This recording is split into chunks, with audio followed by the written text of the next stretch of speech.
네, 은혜 가운데 잘 지내셨습니까? 네, 지난주에는 저희가 추수감사주의를 드리고 또한 세례식을 진행하면서 관련된 그러한 설교를 하고 또한 은혜 가운데 잘 보냈습니다. 이제 얼마 안 있으면 성탄절, 한 달만 있으면 성탄절이 다가와요. 그렇죠? 그래서 이 앞에도 그렇고 밖에도 그렇고 예쁜 그러한 트리를 장식했습니다. 네, 얼마나 아름다운지 모르겠습니다. 예수님의 그 나심을 우리가 또한 기대하는 그러한 시간이 또한 다가오고 있는 것이죠. 오늘은 저희가 계속적으로 복음으로 세워지는 교회라는 그러한 제목으로 저희가 설교를 전하였었는데, 오늘은 오직 믿음이라고 하는 그러한 주제로 여러분들과 같이 말씀을 나누고자 합니다.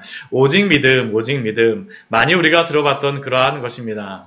저희가 5가지 솔라, 5 솔라라는 것을 가지고 지금 저희가 나누고 있는데요. 우리가 종교개혁의 핵심적인 그러한 신학이자 주제였던 이 5가지의 그러한 주제들. 벌써 저희가 3가지를 살펴보았습니다. 오직 성경이 무엇을 의미하는지, 또한 오직 그리스도가 무엇을 의미하는지, 또한 오직 은혜가 무엇을 의미하는지에 대하여서 저희가 살펴보았습니다. 오늘은 4번째로 오직 믿음에 대하여서 살펴볼 것입니다. 우리가 오직 믿음 하게 되면 참 많이 들어봤던 그러한 주제죠. 네, 참 많이 들어봤고, 우리가 교회에서 가장 중요한 그러한 신학적인 그러한 내용, 교리라고 한다면 여러분들 같으면 무엇으로 생각하시겠습니까? 가장 교회에서 이것만은 결코 포기할 수 없는 그런 중요한 그러한 신학적인 그러한 내용이다. 말씀에서 이것만은 꼭 있어야 된다라고 여러분들이 생각하는 그러한 것들이 무엇이라고 생각하세요?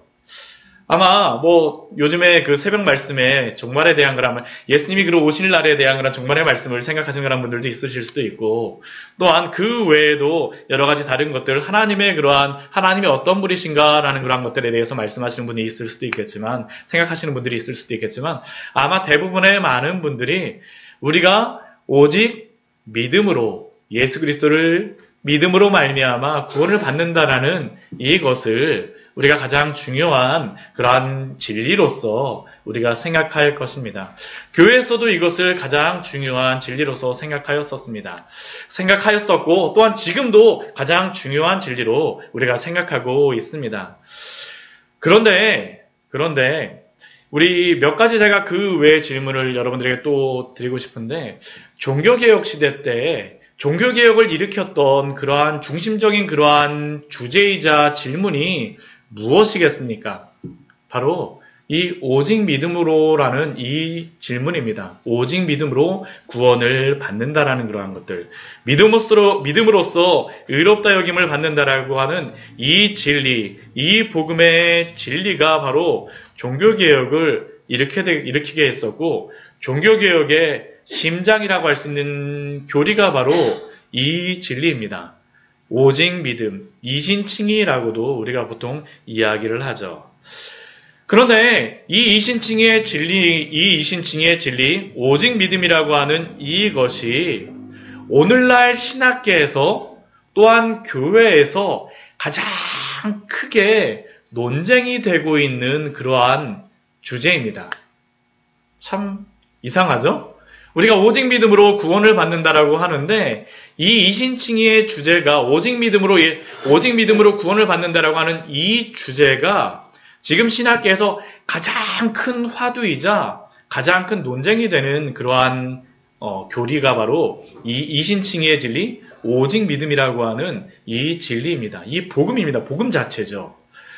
제가 요 몇 년 사이에 목사님들과 논쟁을 벌인 적이 있었습니다. 제가 두 분과 제 기억에 남은 여러 가지 신학적인 그러한 것들을 가지고 많이 대화를 나누기도 하는데, 저와 반대편에 섰다라기보다는 그렇다고 싸우거나 그런 건 아닙니다. 하고 나서 점심도 먹고 여러 가지 이야기, 지금도 굉장히 친하게 잘 지내고 있는 그러한 분들입니다. 근데 제가 그분들과 이야기하면서 참 놀랐던 그러한 이야기가 있었어요. 한 분은 교수님이셨었는데, 우리나라에 계신 분이 아니라 다른 나라에서 계신 교수님이었었는데, 그분이 이렇게 강의를 하시다가 또한 말씀을 하시다가 그런 얘기를 하시더라고요. 이제 교회에서는, 목사님들이 설교를 하실 때 오직 믿음으로만 구원받는다라는 그러한 이야기를 더 이상 하면 안 됩니다라는 그러한 이야기를 하셨어요. 놀랍지 않으세요? 별로 놀라시지 않는 것 같아요. 예, 이게 오직 믿음으로만 구원을 받는다라고 하는 이러한 것들을 더 이상 교회에서 설교하면 안 됩니다. 교수님께서, 그 목사님께서 그렇게 말씀하시더라고요.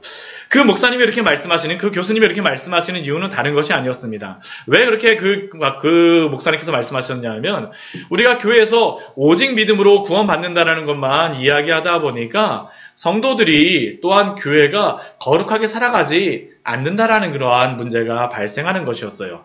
예수님을 믿는다라고 하지만 교회 안에서는 신자 같은데 밖에 나가서는 어떻게 해요? 세상 사람들 같이 살아가는 것들. 오히려 교회 안에서는 굉장히 거룩하게 하고 사랑이 많고 헌신하고 섬기는 것 같지만 교회 바깥에 문턱만 딱 넘어서게 되면 어떻게 하냐면 굉장히 깍쟁이 같고 어떻게 보면 내 것만 챙기는 것 같은 그런 모습들을 교회의 성도들을 통하여서 또한 교회 속에서 발견하였기 때문에 그 목사님은 오직 믿음으로만 말씀하시는 것이 아니라 거룩하게 사는 그러한 것들을 굉장히 강조하면서 이야기한 것이 바로 그 교수님의, 그 목사님의 논지였습니다. 또 제가 또 한 분과 또 다른 분과 또 여러 가지 이야기를 하면서 또 이야기를 또 굉장히 밀도 있게 이야기한 적이 있었는데 그분은 반대 이야기를 했습니다. 오직 믿음을 굉장히 강조하시는 분이었어요. 오직 믿음을 굉장히 강조하시고 오직 믿음으로만 구원을 받는다라는 것을 그분은 굉장히 강조하셨습니다. 제가 이렇게 말씀드리니까 아무런 문제가 없는데요? 그렇게 생각하시지만 그러나 그분이 이야기하는 것은 또 무엇이었었냐 하면 그분은 하나님의 은혜로 우리를 택하시고 우리를 부르신 것이 아니라 우리가 믿었기 때문에 하나님이 그것을 보시고 우리를 구원해 주셨다는 게 그 목사님의 생각이었습니다. 주장이었습니다. 이것이 우리가 오직 믿음으로 구원을 받는다라고 하는 것과 이게 왜 문제가 되냐 하면 우리가 믿으면 구원을 받을 수 있지만 우리가 믿지 않으면 어떻게 되는 겁니까? 구원을 받을 수 없다라는 것이에요. 하나님이 택하셨음에도 불구하고 하나님이 부르셨음에도 불구하고 내가 구원을 선택하거나 선택하지 않을 수 있다라는 게 그 목사님의 생각이었습니다. 사실은 이 오직 믿음이라고 하는 우리가 그러한 주제, 이신칭이라고 하는 그러한 것들을 쉽게 이야기하지만 오직 믿음으로써 우리가 의롭다 하심을 얻는다라는 것을 우리가 교회에서 이야기하지만 이 이신칭의 교리, 오직 믿음이라고 하는 이 교리는 그 안으로 들어가게 되면 굉장히 복잡한 문제도 있고요. 이러한 것들 때문에 여러 가지 생각들이 나누어집니다. 여러 가지 교단들도 나누어지게 되고요. 또한 이것으로 인해서 이단들도 생겨나기도 합니다. 이 오직 믿음이라고 하는 그러한 것, 이 오직 믿음이라고 하는 것을 우리가 이해하기 위하여서는 먼저 이신칭의 이 교리를 이해하기 위해서는 먼저 어디로 다 돌아가는 게 필요하냐 하면 중세교회 시대에 왜 종교개혁자들이 오직 믿음으로라고 하는 이것을 말하였는지 우리가 이해하는 것이 필요합니다. 먼저 이 오직 믿음으로라는 이 주제는 이신칭의의 그러한 것을 나타내고 있습니다. 이신칭이 믿음으로써 의롭게 된다라는 그러한 것, 의롭게 됨에 대한 것, 어떻게 구원을 받느냐라는 것이 바로 이 이신칭의의 중요한 그러한 주제입니다. 하나님께서 어떻게 죄인인 우리들을 의롭게 해주실까요? 우리가 다 죄인이라는 것을 인정하지 않습니까? 다 인정하세요? 나 죄인 아니에요. 그러신 분들 계십니까? 네.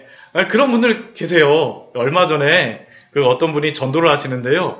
예수님 믿으세요. 예수님 믿지 않으면 구원받지 못합니다. 우리는 모두 죄인입니다. 라고 전도를 어떤 분이 나가서 하셨는데요. 길거리에서 그 이야기를 듣고 나서 어떤 분이 굉장히 화를 내셨어요. 왜 내가 죄인이냐고, 굉장히 화를 내시는 그런 분을 만나갖고 전도하다가 굉장히 힘들었다라고 하는 분 제가 이야기를 들었었거든요. 왜 이 의롭게 됨이라는 이 주제가 중요하냐면 우리가 구원에 관련된 그러한 부분과 연관되기 때문입니다. 하나님의 나라는 오직 의롭게 된 자만이 하나님 나라에 들어갈 수 있습니다. 그렇다면 이 죄인인 사람들이 어떻게 하나님 앞에서 의롭게 될 수 있을까요? 카톨릭과 기독교는 이것을 두 단어로서 나눠서 설명할 수 있습니다. 카톨릭은 이것을 무엇으로 다 설명하냐면 주입으로서 이야기를 하고요. 우리 개신교에서는 전가라는 것으로서 이야기를 합니다. 말이 좀 어려운 것 같죠? 근데 어렵지 않습니다. 주입 여러분 하게 되면 우리 그 교육을 받게 되면 주입식 교육 받는다라면 그건 무엇입니까? 막 지식을 안에다 막 넣어버리는 것이죠. 예, 그게 바로 주입입니다. 똑같아요. 우리가 의롭게 된다라는 것을 카톨릭에서 그 의미하는 것을 주입이라고 하는 것은 의롭은 것이 실제로 다 우리 안에 들어옴으로 말미암아서 의롭게 된다라고 생각하는 것이 바로 카톨릭의 그러한 주장입니다. 그러면 우리 기독교에서 말하는 그러한 전가라는 것은 무엇일까요? 제가 설교를 통하여서 몇 번을 말씀드렸었지만 이 전가라는 것이 무엇입니까? 의롭지 않은 우리들에게 예수 그리스도의 그 의를 우리에게 주시고 또한 우리의 죄는 누구에게 넘어가는 겁니까? 예수 그리스도에게 넘어감으로 말미암아 우리는 어떠한 사람이 됩니까? 죄가 없고 의로운 사람이 되는 겁니다. 의로운 사람으로 여겨주세요. 이게 바로 성경에서 말하는 그러한 말씀입니다. 제가 오늘 이 말씀을 조금 더 살펴보겠지만 그러나 이것이 바로 가톨릭과 기독교의 그러한 중요한 그러한 차이라고 할 수 있습니다. 그렇다면 가톨릭에서 어떻게 이 의로움을 주입할 수가 있느냐라는 그러한 질문이 있습니다. 가톨릭도 결코 사람이 죄인이라는 것을 부정하지 않습니다. 가톨릭에서도 죄인이라는 것을 분명히 인정합니다. 그런데 어떻게 의로운 사람이 되겠느냐라고 했을 때 그 의롭게 되는 방법을 무엇으로 이야기하냐면 세례로서 말합니다. 세례. 그러니까 카톨릭에서는 사람이 의롭게 되어지는 그러한 것을 어떠한 때에 일어났냐, 어떠한 때에 발생한다라고 생각을 하냐면 세례를 받을 때 예수 그리스도의 그 의가 그 사람 안에 주입된다라고 생각하는 겁니다.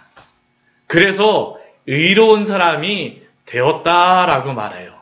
실제로 의로운 사람이 된 것으로 카톨릭에서는 말합니다. 그런데 문제는 여러분들 그 카톨릭 여러 듣다 보면 고해성사라는 거 들어보셨잖아요. 고해성사도 들어보고 면죄부도 들어보고 뭐 여러 가지 것들을 하는데 왜 고해성사를 하는지 여러분들 알고 계세요?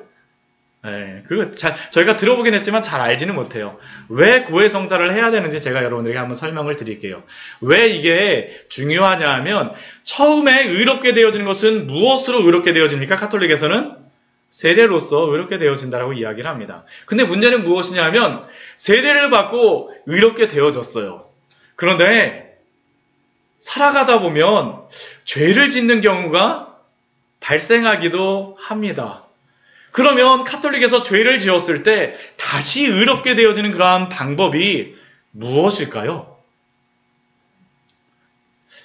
원래는 처음에는 다시 세례를 받아야 된다고 생각을 했었어요. 초창기에는. 네, 그래갖고, 그 초창기 초대 교회 시대에는, 그때는 뭐 개신교나 뭐 그런 게 없었죠. 그래서 그때는 세례를 다시 받아야 된다고 생각을 해갖고, 그 세례를 받을 때, 언제 받았냐 하면, 죄를 안 지어야 되니까, 여러분들 같으면, 죄를 안 짓고 세례를 받으려면 언제 받으시겠습니까?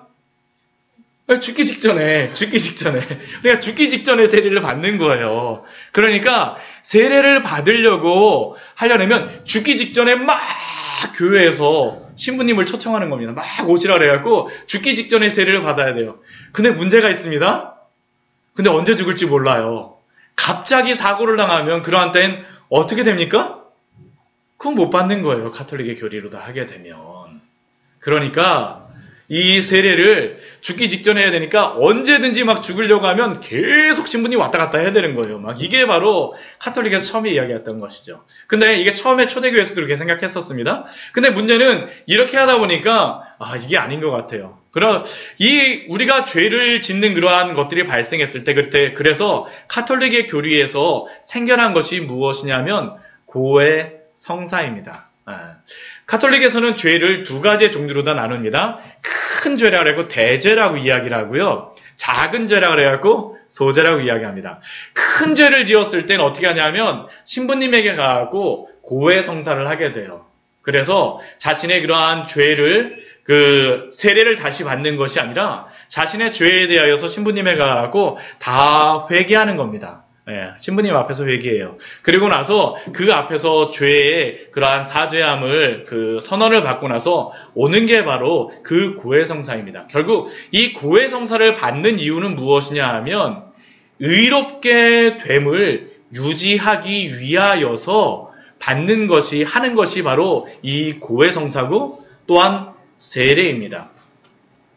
그런데 문제는 큰 죄 같은 경우는 고해성사로서 이렇게 고해성사를 받음으로 말미암아 다시 의를 나한테 주입함으로 내가 의롭게 되어지지만 조그만 죄, 그 조그만 죄들은 어떻게 되느냐라는 그런 문제가 생깁니다. 대죄 같은 경우엔 짓고 나서 이 고해성사를 하지 않게 되면 천국에 갈 수 없다라 그러기 때문에 그래서 고해성사를 자주 하는 겁니다. 근데 이 조그만 죄 같은 경우들은 어떻게 그것을 처리하느냐? 그것은 무엇을 이야기하냐면 카톨릭에서는 연옥교리를 이야기합니다. 죽고 나서 어디에 가냐면 연옥에 간다라고 이야기를 해요. 그래서 그 연옥에서 어떻게 하냐면 자신의 죄가 다 정화되기까지 어디에 있을까요? 연옥에 있는 겁니다. 연옥에 있는 거예요. 그래서 자신의 그 죄의 값을 다 치를 때까지. 근데 문제는 무엇이냐면 그 연옥에 있는 게 하루가 될지 이틀이 될지 어떠한 사람은 어느 정도 있을까요? 100만 년 있을 수도 있습니다. 그러니까 그곳에서 나올 수 있는 그런 방법을 이야기하였던 것이 무엇이냐면 바로 공로교리가 여기서 나옵니다. 면죄부가 바로 여기서 나와요. 연옥에 간 그러한 우리의 조상들, 아니면 나의 아버지, 아니면 병으로 일찍 죽은 나의 자녀들을 그 연옥에서 구원하기 위해서 어떻게 하냐 하면 그 교회 안에 있는 그 공로들, 마리아의 그러한 공로, 아니면 여러 성인들의 그 공로들을 교회로부터 사는 것이 바로 면죄부를 구입하는 것이었습니다. 그러면 그 사람은 어떻게 될까요? 연옥에서 다시 천국으로 가게 되는 것이죠. 결국 이 카톨릭에서 말하는 그러한 구원의 교리는 결국 이 성례와 같은 방법을 통하여서 고해 성사와 같은 그러한 방법을 통하여서 의로움을 유지하는 겁니다. 의로움이 실제로 다 나에게 들어와야 되기 때문에 주입되어져야 되기 때문에 칭의 상태로 다 유지하는 것이에요. 그리고 또한 카톨릭에서는 이 칭의의 상태, 의로움의 상태를 유지하기 위해서 또 무엇을 얘기하냐면 믿음과 함께 한 가지를 더 이야기하는 것이 무엇이냐면 선한 행위를 이야기합니다. 그래서 거룩하게 살아가는 그러한 삶들, 거룩하게 행동하는 것들을, 선행하는 것들을 이야기를 해요. 그래야지만 칭의의 상태가 유지될 수 있다라고 합니다. 만약 이러다가 죄를 범하면 어떻게 될까요? 고해성사하는 거고요. 만약 조그만 죄군요, 연옥에 가서 있거나 아니면 또 다른 공로를 이렇게 얻는 방법들을 그 안에서 만들어내는 것입니다. 이게 바로 천주교의 그러한 구원의 교리입니다. 이게 바로 의롭게 되는, 천주교가 말하는 의롭게 되는 방법이에요. 그런데 개신교에서 말하는 우리가 의롭게 되는, 하나님 앞에서 의롭게 되는 방법이 무엇일까요? 오직 믿음으로 예수 그리스도를 믿는 것입니다. 그게 바로 오늘 로마서 3장 21절서부터 31절까지의 말씀에 나와 있는 것입니다. 오늘 말씀 같이 한번 로마서 말씀을 전에 한번 제가 이 로마서 3장 21절서부터 26절까지의 말씀을 저희가 보았었지만 짧게라도 오늘 이 말씀을 같이 한번 여러분들과 나누면서 우리가 어떻게 의롭게 되는지에 대해서 같이 한번 살펴보기를 원합니다. 먼저 우리 로마서 우리 3장 21절 말씀을 보게 되면 하나님께서 우리를 구원하시기 위하여서 율법에 하나님의 한 의가 나타났다라고 말씀하십니다. 우리에게서 나는 의가 아닙니다. 어디에서부터 나오는 의입니까? 하나님의 의입니다. 하나님이 내려주시는 의예요. 우리가 만들어내는 것이 아니라 하나님이 주시는 방법입니다.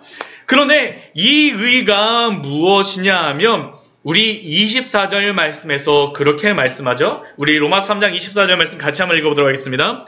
그리스도 예수 안에 있는 속량으로 말미암아 하나님의 은혜로 없이 의롭다 하심을 얻은 자 되었느니라. 우리가 어떻게 의롭게 되어지느냐? 성경은 다른 것을 이야기하지 않습니다. 우리의 죄의 값을 속량하심으로 말미암아, 속량이라는 것은 다른 것이 아닙니다. 죄의 값을 치렀다라는 것이에요. 누가 치러주셨을까요? 예수 그리스도가 죄의 값을 치러주신 것입니다. 이게 바로 성경이 말하는 그러한 진리입니다. 예수 그리스도가 죄의 값을 치러주심으로 말미암아 우리는 어떠한 자가 되어지는 것이에요? 죄 없는 자가 되는 것이고 의로운 자로 여기심을 받는 것이죠. 그런데 의로운 자로 여기심을 받는다. 우리가 주입되는 게 아니라 전가되어진다라는 그러한 의미를 우리 밑에 우리 25절 말씀에 보면 이렇게 말씀하고 있습니다. 우리 25절 말씀 같이 한번 읽어볼게요.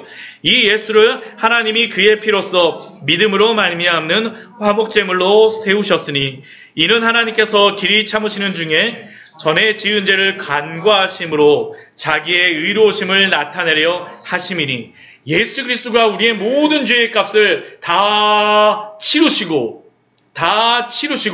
우리의 죄의 값을 다 없이 하셨는데 그것을 무엇으로 얘기하냐면 화목제물로 예수 그리스도를 세우셨다라고 말씀하십니다.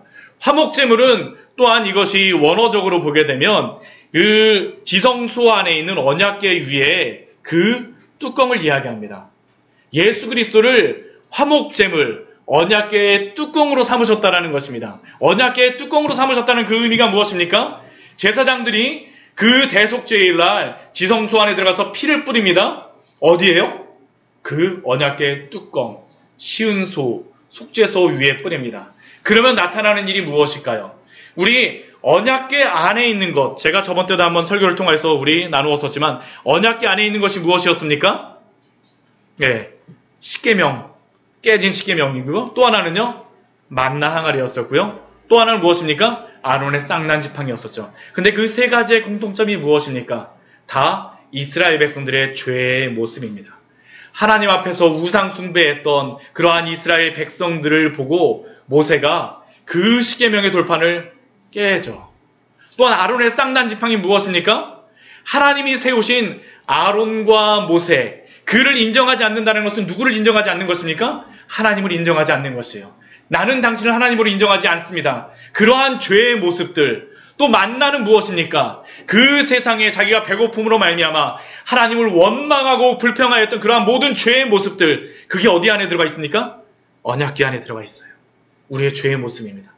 그런데 하나님께서 그 언약궤 안에 들어가 있는 그 죄의 모습들을 그 안에 피가 뿌려짐으로 말미암아 예수 그리스도가 십자가에서 피를 뿌려주심으로 말미암아 어떻게 되는 겁니까? 넘어가 주시는 거예요. 간과하심이라는 게 넘어가 주시는 것입니다. 우리가 의롭지 않은 자임에도 불구하고 의로운 자로 여겨주세요. 이게 바로 6월절이며 6월이죠. 우리의 죄를 넘어가 주시는 것들. 우리에게 주입하심으로 우리를 의롭게 하시는 것이 아니라 우리를 의로운 자로 여겨주심으로 말미암아 성경은 우리가 의로운 자가 되었다라고 말씀합니다. 이게 바로 복음의 핵심입니다. 이게 바로 복음의 핵심이에요. 그런데 이 복음의 핵심, 예수 그리스도가 우리에게 피 뿌려주심으로 말미암아 우리가 의롭게 되어지는 그러한 것들, 그것을 무엇으로 얻게 되어집니까? 그게 바로 믿음으로입니다. 믿음으로. 구원은 오직 예수 그리스도가 행하셨지만 그것을 얻는 방법은 무엇일까요? 오직 믿음으로예요. 오늘 로마서 우리 3장 우리 1절 말씀서부터 우리 보게 되면 이 믿음으로라는 게 굉장히 많이 반복되고 있습니다. 예수 그리스도의 십자가를 말하면서 믿음으로를 말하고 있어요. 우리 같이 한번 볼까요? 우리 22절 말씀, 우리 처음에 본 무엇이라고 말씀하니까 곧 예수 그리스도를 믿음으로 말미암아 하나님의 의가 우리에게 왔습니다. 그 의는 차별이 없습니다. 믿음으로 말미암아. 또한 우리 25절 말씀도 그렇죠. 이 예수를 하나님이 그의 피로써 믿음으로 말미암는 화목제물로 세우셨으니 무엇으로요? 믿음으로 말미암는. 믿음으로 말미암는. 또 그 뒤에 우리 27절 말씀도 보십시오. 우리 뒷 말씀에 보게 되면 무엇이라고 말씀하니까 무슨 법으로냐? 행위로냐? 아니라 오직 믿음의 법으로니라. 믿음의 법으로니라. 우리 뒤에 말씀, 우리 28절 말씀에서도 또한 그렇게 말씀하죠. 율법의 행위에 있지 않고 믿음으로 되는 줄 우리가 인정하노라. 또한 이것으로만 끝나지 않습니다. 우리 30절 말씀에서는 무엇이라고 말씀하십니까? 할례자도 믿음으로 말미암아. 또한 무할례자도 무엇으로 말미암아? 믿음으로 말미암아. 우리 31절 말씀에도 그렇게 말씀하죠. 그런즉 우리가 믿음으로 말미암아. 이것이 바로 성경이 우리가 의롭게 되어지는 방법이라고 분명히 말씀하는 진리입니다. 우리가 무엇으로 의롭게 될 수 있습니까? 오직 믿음으로 말미암아. 세례받아서 우리 안에 의가 주입되는 것도 아니고요. 고해성사를 행함으로 우리가 의롭게 되는 것도 아니고 이러한 방법이 아니라 무엇입니까? 오직 믿음으로 말미암아. 여러 개가 있을 필요 없어요. 오직 믿음으로 말미암아 우리는 어떻게 됩니까? 의로운 자로 여겨질 수가 있습니다. 이것이 바로 성경이 우리에게 줄기차게 말하는 그러한 진리입니다. 이게 바로 이신칭의의 진리예요. 이것 때문에 종교개혁이 생겨났습니다. 만약 이것으로부터 벗어나게 되면 우리의 구원은 어떻게 될까요?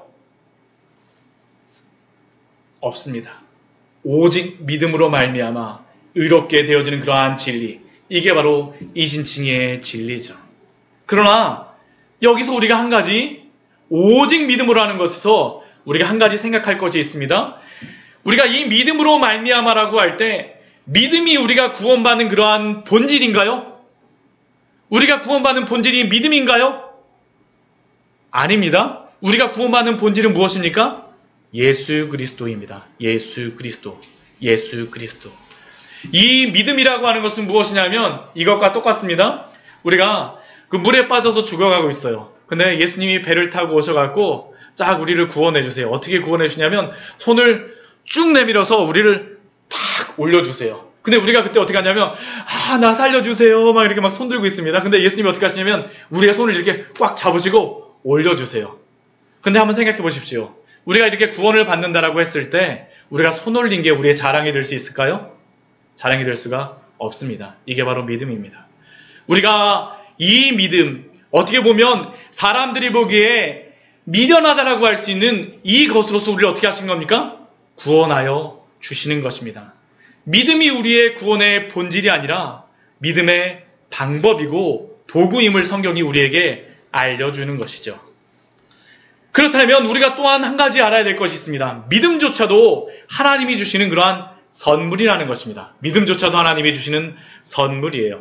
우리 로마서 우리 3장 말씀을 보았었는데 우리 3장 말씀 바로 뒤에 보게 되면 우리 4장 말씀에 우리 믿음에 대하여서 이야기할 때 아브라함에 대하여서 이렇게 말씀합니다. 그런즉 육신으로 우리의 조상인 아브라함이 무엇을 얻었다리요? 만일 아브라함이 행위로서 의롭다 하심을 받았으면 자랑할 것이 있으려니와 하나님 앞에서는 없느니라. 근데 이 행위 안에는 무엇이 또 들어갈 수 있냐면 믿음 자체도 들어갈 수 있습니다. 믿음 자체도 우리의 자랑이 되어질 수가 없다라는 것이에요.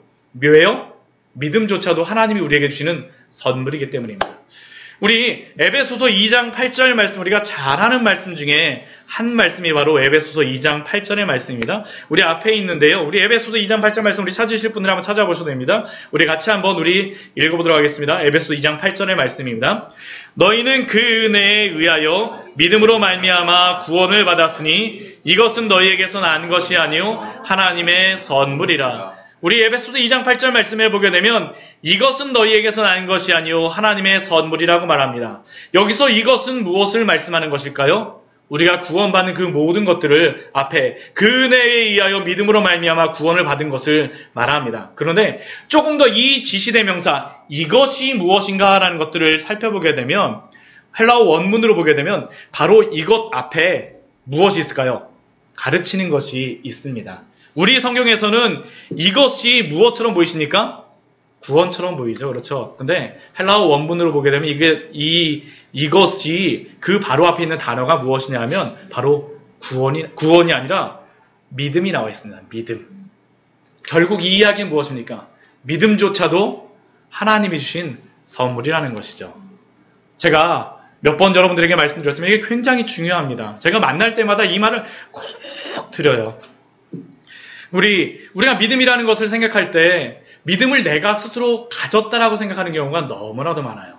그래서 우리는 믿음을 강하게 하기 위해서 어떤 걸 하냐면 주여 하고 주여 삼창을 그러나 외친다든지 아니면 나의 그 믿음을 증진시키기 위해서 막 소리를 내면서 기도한다든지 저는 이게 나쁘다라고 말씀드리는 것이 아닙니다. 그런데 우리의 믿음의 시작이 어디로부터 시작되어졌는가라는 것들을 한번 생각해 보기를 원합니다. 이렇게 한번 생각해 볼까요? 우리 여러분들 부모님을 믿는다라고 했을 때, 아버지를 믿는다라고 했을 때, 여러분들 아버지한테 가갖고 아버지, 나 아버지 믿습니다. 오늘 아버지 저 믿어요. 아버지 하면서 믿음을 막 믿으시는 분들 계세요? 네, 아무도 없죠. 만약 그러신 분들 계시다 그러면 네, 아버지와 그 자녀의 관계를 한번 의심 한번 해봐야 됩니다. 네, 그렇죠. 그래야 우리가 믿질 않아요. 어머니도 그렇죠. 어머니 오늘 저에게 아침밥을 주실 줄 믿습니다 하고서 막 앞에 가고 하지 않죠. 어떻게 합니까? 아침에 가갖고 엄마나 밥 줘. 오늘 왜 이거 반찬 이거야? 반찬 맛 없네. 네. 왜 그렇게 당당하게 이야기할 수 있습니까? 네. 엄마니까요. 믿으니까요. 아침밥 줄 줄 믿어요. 네. 왜 엄마를 그렇게 믿습니까? 어머니를. 왜 우리가 어머니를 믿을까요? 우리는 그 믿음이라고 하는 것이 내가 엄마를 믿는다라고, 아버지를 믿는다라고 이렇게 생각하는 사람 없잖아요. 근데 교회에서는 그렇게 생각을 해요. 내가 하나님을 믿으니까. 그런데 그렇지 않습니다. 엄마와 아버지를 믿는 것은 우리가 어머니를, 아버지를 믿을 수밖에 없게 만들어줬죠.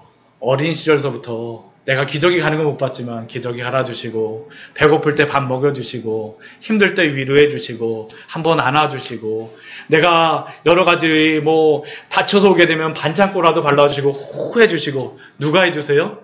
부모님이 해주시죠. 그래서 우리가 부모님을 믿지 않습니까?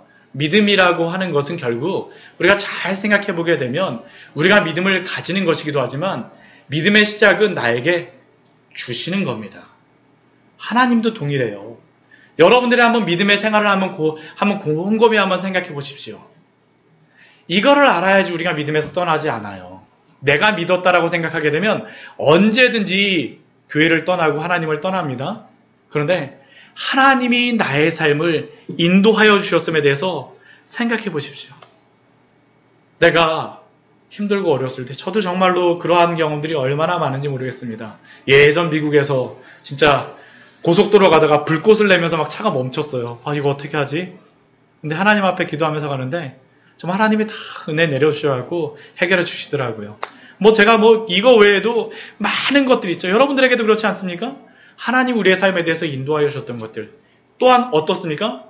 하나님의 말씀을 읽을 때마다 너무나도 실망하고 낭망하였었는데 하나님의 말씀을 읽으니까 어떻습니까? 갑자기 힘이 불끈 솟아나죠. 하나님이 은혜 주시는 것이죠. 하나님이 우리를 붙잡아 주시는 것입니다. 그래서 우리가 믿음을 가진다라고 하지만 사실은 근본적으로 보게 되면 하나님이 우리에게 믿음을 어떻게 하실까요? 주시는 것입니다. 그래서 믿음을 선물이라고 이야기합니다. 그래서 구원은 우리가 자랑할 것이 없습니다. 왜요? 하나님이 우리에게 다 주시는 것이기 때문이에요. 주시는 것이기 때문에. 그리고 이 믿음 안에는 또한 무엇을 이야기하냐 하면 그러나 이 믿음이라 그래서 제가 무조건 하나님이 주신다 그래서 이것만을 이야기하지 않습니다. 참된 믿음 안에는 그러나 세 가지의 요소가 있다라고 합니다. 첫 번째는 지식이 있습니다. 지식이 있어야지 참되게 믿을 수 있어요. 만약 우리가 부모님을 믿는다라고 하면서도 이러한 경우가 있죠. 어린 시절 그 부모님으로부터 떠나가고 그 고아가 돼갖고 멀리 갔어요. 그랬다 나중에 부모님을 만나게 되면 물론 반갑기도 하지만 처음에 내가 너희 부모님이다 하고서 연락을 하게 되면 어떻게 되겠습니까? 정말 내 부모님인가 하고 의심을 할 수밖에 없게 되죠. 이분이 나의 부모님인가라는 것을 고민하게 되어진다는 것입니다. 우리가 하나님을 믿는다라고 할 때, 예수 그리스도를 믿는다라고 할 때 반드시 우리에게는 이 지식이 필요합니다. 아무렇게나 우리가 믿는 것이 아니죠.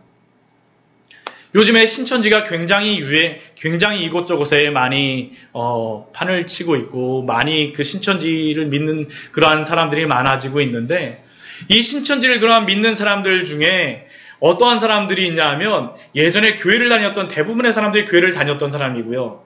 심지어는 집사님 자녀들, 장로님 자녀들도 있고요. 심지어는 목사님의 자녀들도 있다라고 합니다. 왜 그 사람들이 거기에 그렇게 갔을까요? 열심히 공부를 하고 믿는다라고 하지만, 근데 신천지에서 그렇게 하지만 문제가 무엇이겠습니까? 그것에 구원이 있을까요? 구원이 없습니다. 이게 바로 문제이죠. 우리의 믿음이라고 하는 것은 다른 지식이 반드시 있어야 됩니다. 또 우리의 믿음에는 무엇이 있어야 되냐면 우리의 감정적인 동의가 있어야 됩니다. 우리가 옆에 우리 부모님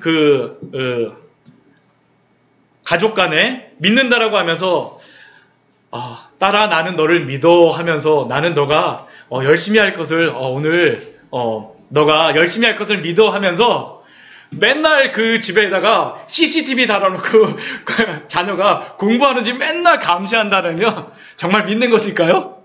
믿는 거 아닙니다. 그렇죠? 그 마음에 불안한 거예요. 그렇죠? 믿는다라고 하는 것은 이 자녀들이 하는 것에 대해서 밀어주는 것이죠. 감정적으로 동의해주는 것입니다. 믿는다라고 하면 우리의 감정이 같이 갈 수밖에 없어요. 이것이 바로 믿음의 한 부분입니다.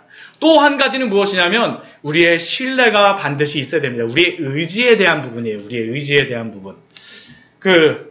여기에 그 전도 폭발에 그러한 게 있습니다. 전도 폭발에 보게 되면 의자에 대한 그러한 비유가 있는데요. 여기 의자가 있는데 여러분들 여기에 의자가 있는 걸 믿으십니까? 의자가 있는 걸 믿으세요? 네. 이 의자에 앉으면 편하리라는 걸 여러분들 믿으십니까? 네. 그런데 이 의자가 정말로 편하다라는 걸 알고 믿는 사람은 어떻게 될까요? 의자에 앉습니다.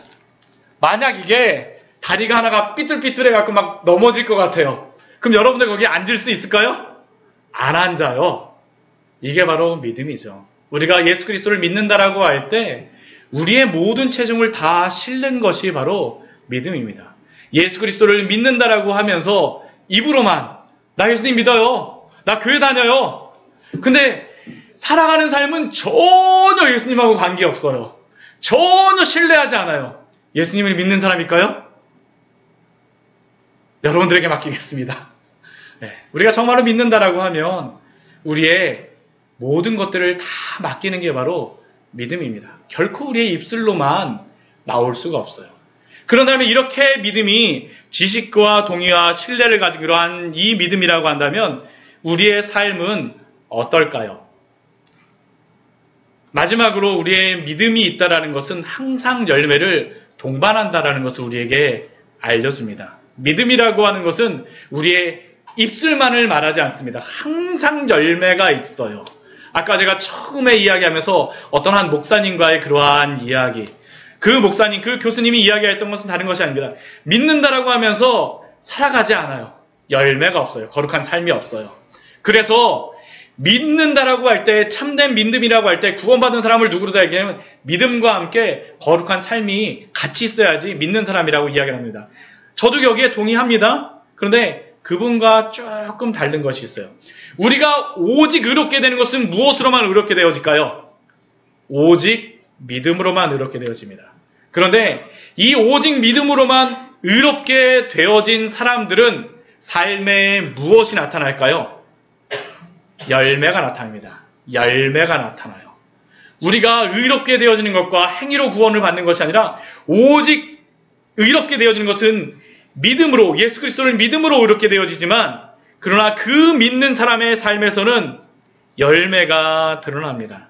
이게 어디서 나오냐 하면 우리 야고보서와 우리 로마서에서 말씀해서 이것을 분명하게 이야기합니다. 우리 창세기 우리 15장 말씀해 보게 되면 아브라함의 믿음에 대하여서 이야기합니다. 그 아브라함의 믿음이 무엇이냐 하면 하나님께서 그 아브라함을 밖으로 다 데려나가고 아브라함이 자식이 한 명도 없을 때 내가 너의 자손을 저 하늘의 묵별과 같이 많아지게 하겠다. 그러니까 아브라함이 어떻게 했을까요? 믿었습니다. 그래서 하나님께서 그것을 의로 여겨주셨어요. 이게 바로 어디서 이야기하면 로마서 4장에서 말합니다. 로마서 3장에서 오직 믿음으로 의롭게 되어진다는 걸 사고 나서 로마서 4장에서 창세기 15장의 말씀을 이야기해요. 하늘의 묵별을 보면서 이것을 믿는 아브라함을 향하여서 의롭다고 여겨주세요. 그런데 야고보서 말씀에 보게 되면 믿음에 대하여서 이야기하면서 행함에 대하여서 이야기합니다.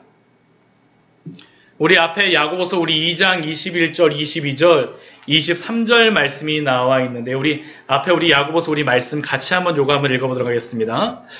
우리 조상 아브라함이 그 아들 이삭을 제단에 바칠 때 행함으로 의롭다 하심을 받은 것이 아니냐? 내가 보거니와 믿음이 그의 행함과 함께 일하고 행함으로 믿음이 온전하게 되었느니라. 이에 성경에 이른바 아브라함이 하나님을 믿으니 이것을 의로 여기셨다는 말씀이 이루어졌고 그는 하나님의 벗이라 칭함을 받았느니라. 아멘. 야고보서 말씀의 이 말씀은 무엇이냐 하면 야고보 사도는 우리가 믿음으로만 구원을 받는 것이 아니라 행함도 반드시 필요하다라고 이야기합니다. 그러고 나서 이 야고보 선생이 무슨 말씀을 이야기하냐면 창세기 22장의 말씀을 가져옵니다. 창세기 22장의 말씀이 무엇입니까? 아브라함의 독생자였던 이삭을 하나님 앞에 바치는 것이에요. 여러분들 자식을 바치는 것은 믿음이 있는 행동일까요? 믿음이 없는 행동일까요? 믿음이 있는 행동이에요. 자식을 아무나 바칠 수가 없습니다. 믿음이 있기 때문에 바칩니다. 그런데 야고보 사도가 이야기하는 것이 무엇이냐면 만약 아브라함이 믿음이 있다라고 하면서도 그 이삭을 바치지 않았다라면 그 믿음은 무슨 믿음입니까? 죽은 믿음이라고 말씀해요. 왜 창세기 22장의 말씀에서 이 행함을 말하고 있을까요? 창세기 15장에서 먼저 의롭게 되는 것은 무엇을 이야기한다고요? 오직 믿음으로 말미암아 의롭게 된다라고 말씀하시면 믿은 사람들에게 창세기 22장에서 하나님이 요구하는 것이 무엇입니까? 행함으로 그 믿음이 완전하게 된다라는 겁니다. 결국 믿는 성도에게는 그 삶에 무엇이 나타나야 된다는 겁니까? 삶의 열매가 나타나야 됩니다. 사랑하는 성도 여러분, 굉장히 중요합니다. 우리가 오직 믿음으로만 구원을 받는 줄 믿습니다. 그러나 오직 믿음으로만 구원을 받는다라고 하면서 삶의 열매가 없다라고 하면 우리는 우리의 신앙에 대해서 점검해 봐야 됩니다. 하나님 앞에 회개해야 됩니다. 우리의 죄에 대해서 하나님 앞에 내려놓아야 돼요. 만약 우리가 그 길로 쭉 간다라면 하나님을 우리는 속이는 자가 될 수도 있습니다. 오늘 말씀을 정리하도록 하겠습니다. 오늘 말씀은 어떻게 보면 좀 약간 신학적으로 좀 딱딱한 말씀들을 여러분들과 같이 나누었습니다. 그러나 우리가 오직 믿음으로라는 그러한 것이 무엇을 의미하는지 우리가 아는 것이 너무나도 중요해요. 왜냐하면 우리가 구원받을 수 있는 방법은 오직 믿음으로밖에 구원받을 수 없기 때문입니다. 우리는 오직 믿음으로만 의롭게 되는 줄 믿습니다. 이것을 믿으시기 바랍니다. 또한 믿음은 하나님의 선물임을 믿으시기 바랍니다. 하나님이 우리에게 주셨어요. 또한 세 번째는 참된 믿음은 우리의 지식과 동의와 신뢰의 요소가 있음을 기억하십시오. 또한 네 번째, 참된 믿음은 반드시 열매를 동반함을 믿으시기 바랍니다. 이 안에 있다라는 것이 오직 믿음으로 살아가는 성도라는 것을 우리에게 알려주고 있습니다. 같이 우리 기도하도록 하겠습니다. 우리 잠시 같이 기도할 때에요. 우리